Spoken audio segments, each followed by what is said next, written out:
안녕하세요. 새벽의 축구 전문가 페누입니다.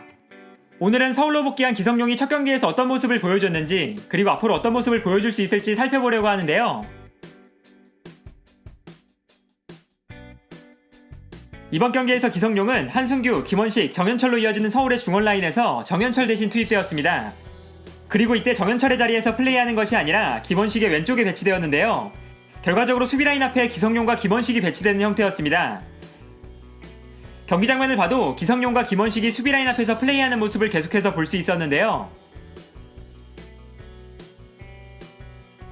여기서 재밌는 점은 기성용과 김원식이 앞쪽에 한승규가 배치되는데, 공격을 전개하는 상황에서는 고요한이 중앙으로 들어오면서 자연스럽게 중원 싸움을 도와주는 형태로 경기가 진행되었다는 것입니다.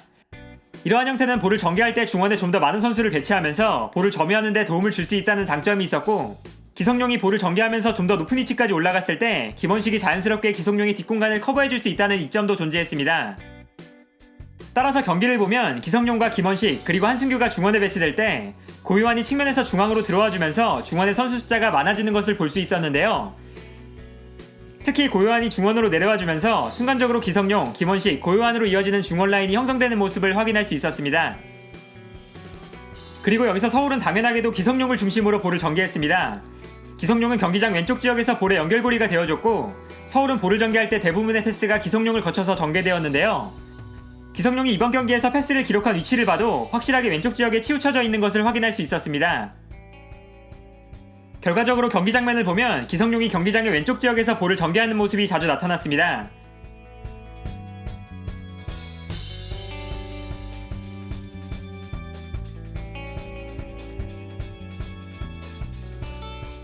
그리고 이때 중요한 것은 기성용이 상대의 압박을 받아도 중원에서 볼을 안정적으로 소유해줬다는 건데요.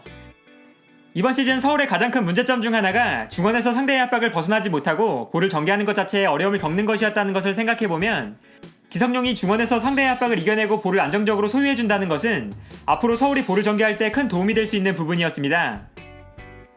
그리고 기성용은 수비라인 사이로 내려와서 후방 빌드업을 주도하는 모습을 보여주기도 했고,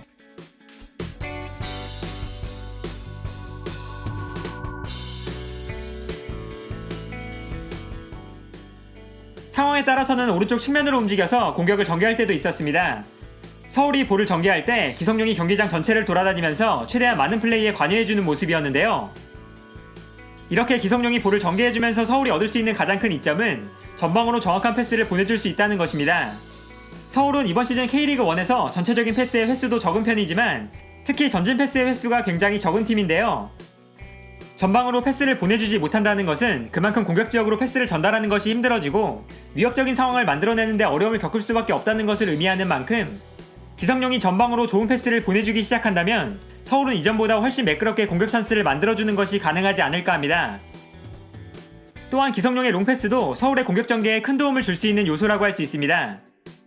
기성용은 이번 경기에서 25분이라는 짧은 시간을 뛰었지만 기성용 특유의 정확한 롱패스를 보여줬는데요. 이 롱패스가 중요한 이유는 공격의 속도를 빠르게 만들어줄 수 있기 때문입니다.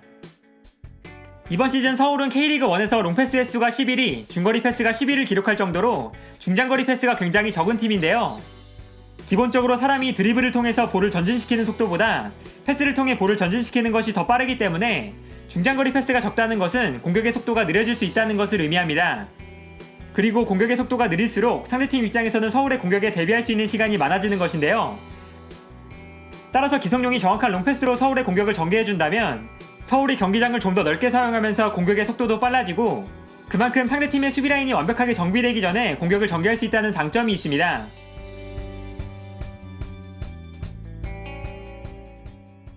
마지막으로 서울에서 기성용의 플레이를 도와주는 선수는 김원식이 될 가능성이 높습니다. 김원식은 최근 수비라인 앞에서 왕성한 활동량을 바탕으로 수비라인을 보호하는 역할을 맡고 있는데요. 이번 경기에서는 기성용이 볼을 전개하면서 높은 지역까지 올라갔을 때 순간적으로 중원에 공간이 발생하면 김원식이 기성용의 공간을 커버하는 모습을 자주 보여줬습니다. 이 장면에서는 기성용이 앞선에 있는 선수를 견제하고 있을 때 후방에 공간이 발생하는데, 이때 김원식이 후방이 발생한 공간으로 빠르게 움직여주면서 수비하는 모습을 볼 수 있는데요.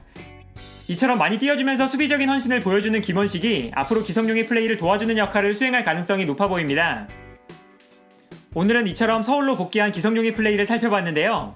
짧은 시간이었지만 기성용이 서울에서 어떤 역할을 맡게 될지, 그리고 서울이 기성용을 어떠한 방식으로 활용할지 간략하게나마 살펴볼 수 있는 경기가 아니었나 하고 남은 시즌 동안 기성용의 플레이를 지켜보는 것이 K리그를 보는 흥미로운 관전 포인트가 되지 않을까 합니다.